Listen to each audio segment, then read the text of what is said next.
તો hello guys, કેમ છે? મજામાં જઈશું નહીં હોય તો હવે થઈ જાઓ. તો આજે અમે વીમા કંપનીમાં આટો મારવા આવ્યો છે. વીમા કંપનીની માં ચોદાઈ જવાની.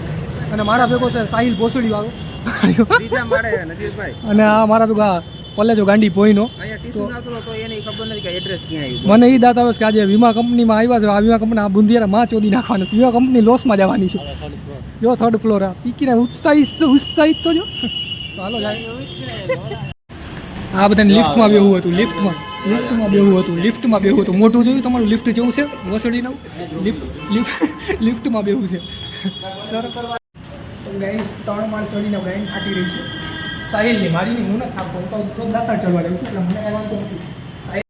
ઉતાવળો તો જો પલ્લે તો બધાયથી આગળ છે. ગાઈસ હવે ઉતાવળું સારું નહીં. આને જાણે હમણાં રિલાયન્સ વાળા મોઢામાં લઈ જ લે કે તું આવતો જ રે એમ જાય છે. જો તો પેલા એની બેનને આટલી બધી પબ્લિક બધા બૂટ ના જોતો માં જોઈ દે. હાલો સુરત ભાગી જાય ભાઈ, હાલો સુરત ભાગી જાય. ગાઈઝ અંદર જોતા બોતાવ્યો હું છે ને હું નહીં. પછી હવે નક્કી કરીએ હું જવાનું છે કે નહીં. હવે મને એવું લાગે છે આ બધા આવ્યા એટલે રિલાયન્સમાં કાંઈક તો આડાવડું થવાનું છે.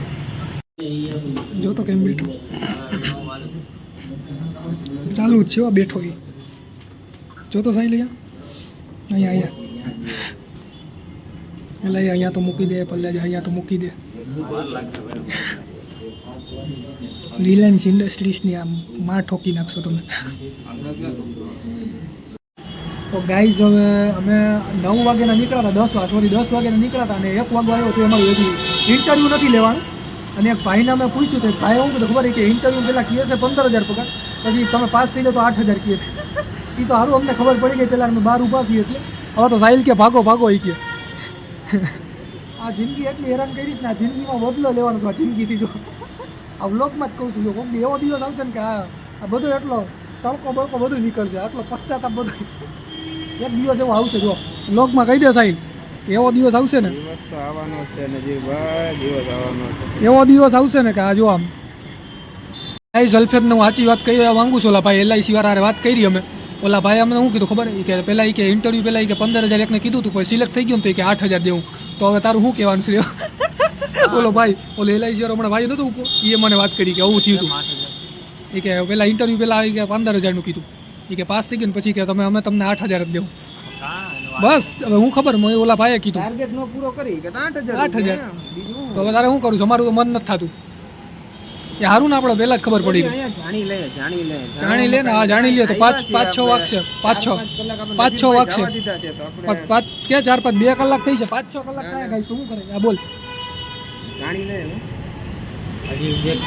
કોકને આવે એટલે પૂછીને આપણે કરીએ પછી ખબર પડે.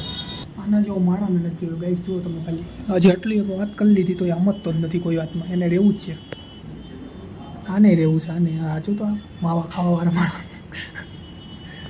તો ગાઈસ હવે પાછા આવી ગયા છીએ પલ્લેજા ભેગા. કારણ કે પલ્લેજાનો ક્યારનો હું કહેતો હતો હાલો પણ હવે જો છેલ્લે જો કેવા મોટા લઈને જાય છે બધા. ક્યારનો કહેતો હતો બેન હાલો એટલે હું તમને કહેતો હતો હાલો. ગાઈસ સમજે નહીં ના કોઈ. બધા ભૂંડા મોટા લઈને ઇન્ટરવ્યૂ દેવા વગરના જાય છે. અરે કોઈ વાત નથી મારો ભાઈ, જાણવા જવું પડે. જાણવા તો જવાય ને જાણવા. પણ હવે અહીંયા નથી 3 કલાક કોણ કાઢે? આપણે મળી ગઈ જાણકારી. આને બહુ શોખ હતો આને કે નાના પણ કરશું કાં શું થયું એટલે રાખે એવું છે. એમાં શું હોય નથી જાવું પીકી ને જાવું સવારે 9 વાગે જાવું. એવું કહેતો કે છે ને હું 1 માંથી 2 થઈ ગયો છું ગયા તો છે ને મને 20,000 પગાર 10,000 મારે 10,000 મારી બાઈના એવું બધું શું કર્યું? અલે ભાઈ જલ્દી લિફ્ટ ખોલો ભાઈ. એટલે લિફ્ટમાં જ આવ્યા. તો ગાઈઝ હવે અમે પાછા ઘરે જ આવ્યા છીએ. આનું મોઢું જુઓ ખાલી. મજા ન આવી કા સાહેબ? મને કાંઈ ફેર ન પડે. હું જાણવા હતું ઉત્સુક. કોની ગાડી? કેમ આ ભોસડીને આગળ આવે? એક તો હવે ગાડીમાં ગાંડે એવી બળશે. હાલે તો પકડો તો સાહિલભાઈ. લાલા મારા મોટા ભાઈ આટલું જાણવા મળ્યું ગાઈસ કે કેટલું કોમ્પિટિશન છે અને કેટલી હરીફાઈ છે. એ જે તમે રાજકોટ વયા જાવ ને તો તમારે આટલું સારી સહુલિયત પેદા થાય છે. ગાઈસ હું તમને બતાડું તો તડકો ન લાગે એટલા પકડતો હોય. જો એમ ન હોય બુદ્ધિ વગર. કેવો છે? ભોસડીનો છે ના મોટો મહાપીકીનો હે. ઓઢણી ઓઢવાનું બંધ કર મારો ભાઈ.